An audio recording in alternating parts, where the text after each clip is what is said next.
বনের ভিতরে এক মিষ্টি টুনি থাকতো। মিষ্টি টুনি যদি দেখতো কারো বিপদ হইতে, তাহলে মিষ্টি টুনি এগিয়ে যেত।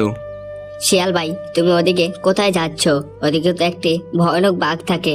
তোমাকে যদি দেখতে পায় তাহলে তো তোমাকে মেরে ফেলবে। তার চেয়ে বরং তুমি এখান থেকে চলে যাও। টুনি, আমি ওদিকে যাবই, তুমি আমাকে আটকাতে পারবে না। ওই ভয়ানক বাঘ আমাকে কিচ্ছু করতে পারবে না। শোনো শিয়াল ভাই, যখন বিপদে পড়বে তখন তুমি বুঝতে পারবে আমি খারাপ বলেছি না ভালো বলেছি। মিষ্টি টুনির কথা শিয়াল কোনোটাই কানে নিল না। তারপরও শিয়াল ওদিকে যাচ্ছে। অন্যদিকে ক্ষিধার্ত বাঘ শিকারের খোঁজে অপেক্ষায় রইল। একটিও শিকার সকাল থেকে করতে পারে নাই। আরে এই সকাল থেকে বসে আছি, একটা শিকারও করতে পারি নাই। তারপর শিয়াল বাঘের সামনে পড়ে গেল আর মনে মনে বলতে থাকে, এবার আমার পলাতে হবে। আরে এ তো দেখছি সামনে বাঘ। টুনি তো আমাকে সত্য কথাই বলেছে। টুনির কথা যদি শুনতাম এখন আর বাঘের সামনে পড়ে যেতাম না। এখন আমার পলাতে হবে, নাহলে এই বাঘ আমাকে খেয়ে ফেলবে। তারপর এই ক্ষিধার্ত বাঘ শিয়ালকে দেখে লড়াতে থাকে। তবে শিয়াল বেচারা টুনির কথা যদি শুনতো তাহলে আর এখন বিপদে পড়তো না। ক্ষিধার্ত বাঘ শিয়ালকে ধরে ফেলে আর ক্ষিধার্ত বাঘ বলে, এখন পালাবি কোথায়? কিরে শিয়াল, এতক্ষণ ফাও দৌড়ালি, দৌড়া তো লাস্ট মাস আমার হাতে পড়ে গেলি। বাঘ ভাই, আমাকে ছেড়ে দাও, আমাকে তুমি খেও না। আর কথা দিচ্ছি এই জঙ্গলে আর কখনো আসবো না। তারপর মিষ্টি টুনি শিয়ালের বিপদ থেকে এগিয়ে যায় আর বাঘের সাথে মোকাবেলা করে। শোনো বাঘ ভাই, তুমি যদি শিয়ালকে খাও তোমার তো পেট ভরবে না। তুমি একটু চোখটা বোঝো, দেখবা তোমার সামনে অনেকগুলো খাবার চলে এসেছে। বাঘকে বোকা বানিয়ে মিষ্টি টুনি শিয়ালকে নিয়ে পালিয়ে যায়। টুনে, তুই মোটো কাজটি ঠিক করিস নি। তোকে যদি পরবর্তীতে পাই তোকে আমি শিকার বানাবো।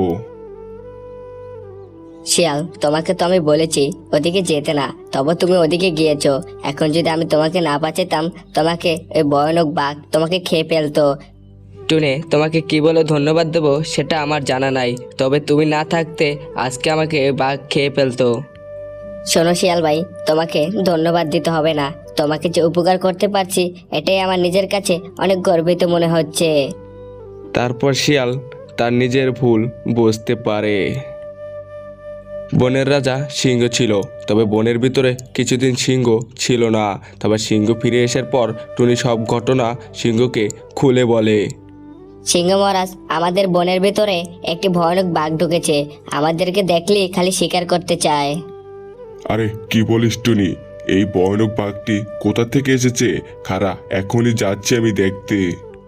বনের রাজা সিংহ টুনির মুখে এসব কথা শুনে দ্রুত চলে যায় বাঘের কাছে।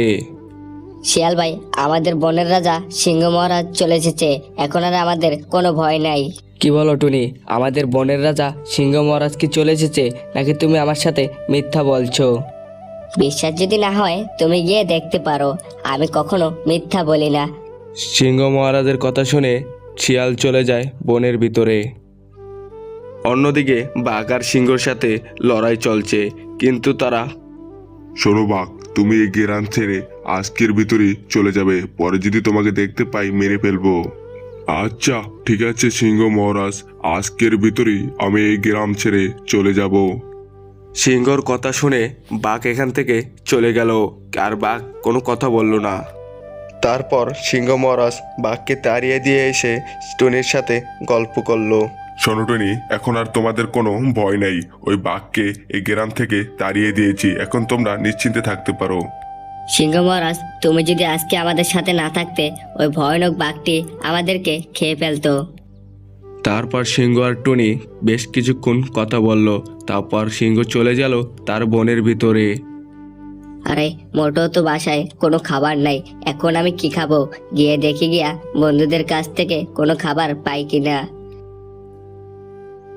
শিয়াল ভাই, আমার বাসায় মোটো খাবার নাই, তবে একটু সাহায্য করো তুমি আমাকে কিছু খাবার দিয়ে। শোনো টনি, তোমাকে আমি কোনো রকমের খাবার দিয়ে সাহায্য করতে পারবো না। তোমার যদি খাবার প্রয়োজন হয় অন্য কাছ থেকে চাও। কাকবুন, কাকবুন, আমি তো বিপদে পড়ে গেছি, আমাকে একটু তুমি সাহায্য করো না কিছু খাবার দিয়ে। শোনো টনি, আমি কাউকে সাহায্য করতে পারবো না।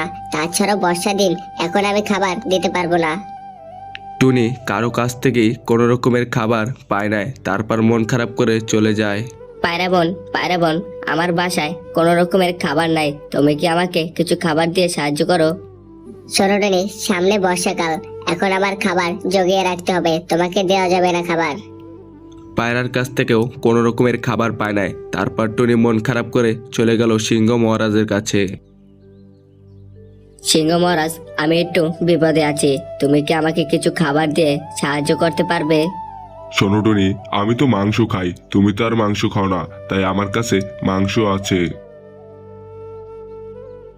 টুনি বনের কারো কাছ থেকে সাহায্য না পায় তারপর চলে আসে এক নদীর কিনারে, আর তারপর তার দুঃখের কষ্ট বলতে থাকে। আমি সবাইকে বিপদে পড়লে সাহায্য করতাম, কিন্তু আমি যে বিপদে পড়েছি কেউ আমাকে সাহায্য করলো না।